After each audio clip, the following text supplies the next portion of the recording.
Okay guys, क्या कभी आपने ऐसा नोटिस किया है कि जब आप वो हेडफोन्स को उतारते हो गानों की दुनिया से और रियल वर्ल्ड में वापस आते हो, वो अचानक से होने वाली खामोशी लाइफ की आपको कितना चुभती है।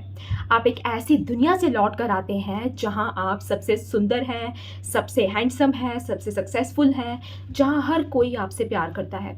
पर जैसे ही आंखें खुलती है, वही पुराना कमरा, वही बिखरे हुए कपड़े और वही अकेलापन आपको काटने को दौड़ता है, राइट? आपको लग रहा है कि ये आपकी सुपर पावर है, राइट? कि आपका दिमाग इतना क्रिएटिव है कि आप घंटों तक अपनी ही मूवीज चला सकते हैं। सच तो ये है कि ये सुपर पावर नहीं, ये आपके दिमाग का एक इमरजेंसी एग्जिट है जो अब जाम हो चुका है। सबसे पहले समझते हैं कि ये चीज़ क्या है। माल अडेप्टिव डे ड्रीमिंग कोई आम सपना देखना नहीं है। एक नॉर्मल इंसान ख्याल देखता है और भूल जाता है बाद में, पर आप जो माल अडेप्टिव डे ड्रीमिंग कर रहे हैं, आप उस ख्याल में रहते हैं। जब रियल लाइफ बोरिंग होती है, या जब घर में कलेश हो रहा होता है, या जब आपको लगता है कि आपका कोई फ्यूचर नहीं है, तो आपका दिमाग एक सेफ हाउस, एक सेफ घर बना लेता है। ये एक तरह का सेल्फ इंड्यूस्ड ग्लिच है। आप म्यूजिक चलाते हैं, पेसिंग करते हैं, या बस एक जगह बैठकर अपनी ही इमेजिनरी दुनिया में मेन कैरेक्टर एनर्जी फील करते हैं। पर इसका माल अडेप्टिव डे ड्रीमिंग पार्ट क्या है बताऊं? ये आपकी लाइफ को खराब कर रहा है। That is why this is mall adaptive. आप जीना छोड़ चुके हैं, आप बस सरवाइव कर रहे हैं ताकि आप अगला डे ड्रीम देख सकें। ये बिल्कुल एक ड्रग एडिक्शन जैसा है, बस फर्क इतना है इसका नशा आपका अपना दिमाग पैदा कर रहा है। अब थोड़ा लॉजिक की बात करते हैं। आपको लगता है कि ये आपकी गलती है, may be, but honestly India जो कि एक थर्ड वर्ल्ड कंट्री है, एंड ज़्यादातर थर्ड वर्ल्ड कंट्रीज नल्ली होती हैं, तो इंडिया एक नल्ली सोसाइटी है। इंडिया जैसी कंट्रीज का सिस्टम ही ऐसा डिज़ाइन किया गया है कि आपका दिमाग खराब हो जाए। बचपन से हमें एक ही रेस में डाल दिया जाता है। शर्मा जी का बेटा एंट्रेंस एग्ज़ाम्स, गुप्ता जी की बेटी सेटल हो रही है। हमारी सोसाइटी ने क्रिएटिविटी और इंडिविजुअल फ्रीडम को इतना दबाया है कि एक नॉर्मल टीनेजर के पास अपने सर के अंदर छुपने के अलावा कोई ऑप्शन ही नहीं बचता।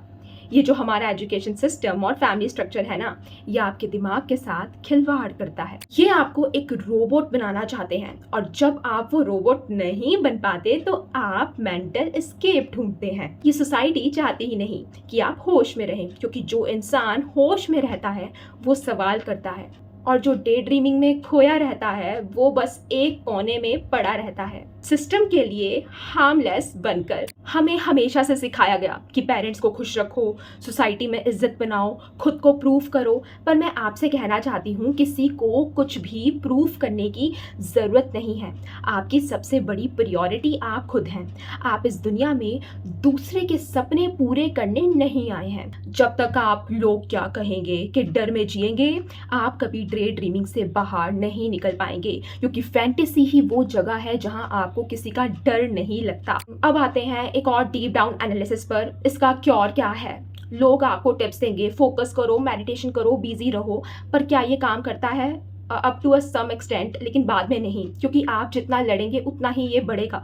लड़ने वाला भी वही दिमाग है जो डे ड्रीमिंग कर रहा है। जब एक हिस्सा दूसरे से लड़ता है तो सिर्फ थकान मिलती है, हल नहीं, एक सोल्यूशन नहीं। असली सोल्यूशन किसी कोशिश में नहीं है। असली सोल्यूशन किसी कोशिश में नहीं है। असली सोल्यूशन है ऑब्जर्विंग में, ऑब्जर्विंग में, ऑब्जर्विंग में, ऑब्जर्विंग में। सुनिए, जब आप डे ड्रीमिंग कर रहे होते हैं तो आप उसमें खो जाते हैं, राइट? आप वो कैरेक्टर बन जाते हैं, पर क्या आपने कभी उस डे ड्रीम को दूर खड़े होकर देखा है, बिना ये कहे कि ये बुरा है या मुझे इसे रोकना है? इसे कहते हैं चॉइसलेस अवेयरनेस। जब आप अपने ख्यालों को वैसे ही देखते हैं जैसे आप रास्ते पर चलती हुई गाड़ियों को देखते हैं, तो एक मैजिक होता है। जैसे ही आप ऑब्जर्वर बनते हैं, वो ख्याल अपनी ताकत खोने लगता है। डे ड्रीमिंग तभी तक जिंदा है जब तक आप उसमें इन्वेस्टेड हैं। जिस पल आपने उसे बस एक मूवी की तरह देखना शुरू किया, वो पिघलने लगेगा। इसके लिए कोई एफर्ट नहीं चाहिए। एफर्ट ही रियल प्रॉब्लम है।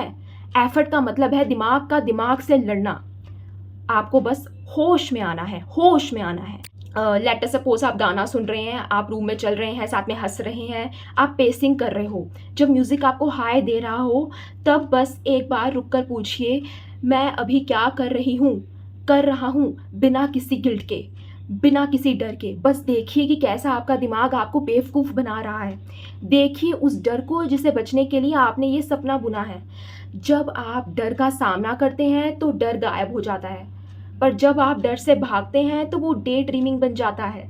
वो डे ड्रीमिंग बन जाता है जब आप डर से भागते हैं। सच बताऊं तो ये सोसाइटी, ये फैमिली, ये सारे के सारे लोग, ये सब तभी तक मायने रखते हैं जब तक आप अंदर से खाली हैं। और जब आप अपने होश से भर जाते हो तो आपको किसी की वैलिडेशन की ज़रूरत नहीं पड़ती। आपको वो इमेजिनरी लवर वो इमेजिनरी फेम नहीं चाहिए होता, क्योंकि आप रियलिटी की रॉनेस को एंजॉय करने लगते हैं। रियलिटी बोरिंग नहीं है।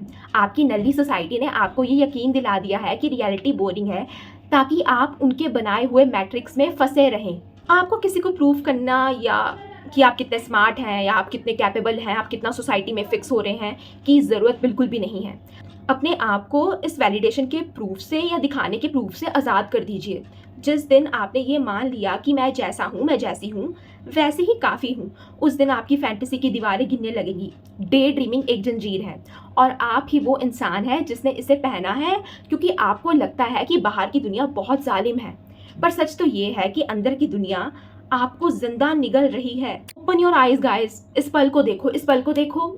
इसमें ना कोई पास्ट है, ना कोई फ्यूचर है, ना कोई इमेजिनरी ऑडियंस है जो आपके लिए तालियां बजा रही हैं। सिर्फ आप हैं और ये सांस है जो आपकी चल रही है। क्या आप में इतनी हिम्मत है कि आप बिना किसी कहानी के जी सकें? Choice is yours. या तो आप अपने सर के अंदर एक राजा बनकर मर सकते हैं, रानी बनकर मर सकते हैं, या फिर असली दुनिया में एक आज़ाद इंसान की तरह जी सकते हैं। I can just show you a way. चलना तो आपको ही पड़ेगा, और नॉलेज की वैल्यू ज़ीरो होती है जब तक आप उसको इम्प्लीमेंटेशन नहीं कर देते। आपका असली वजूद इस पल में है। इसे भागिए मत, इसे देखो, ध्यान से देखो, इसे महसूस करो। जैसा भी है एक्सेप्ट इट, महसूस करो। वही आज़ादी है, वही फ्रीडम है। अब फैसला करो, क्या आप अभी भी उस हेडफोन्स के पीछे छुपना चाहते हैं या मेरे साथ इस सच का सामना करेंगे?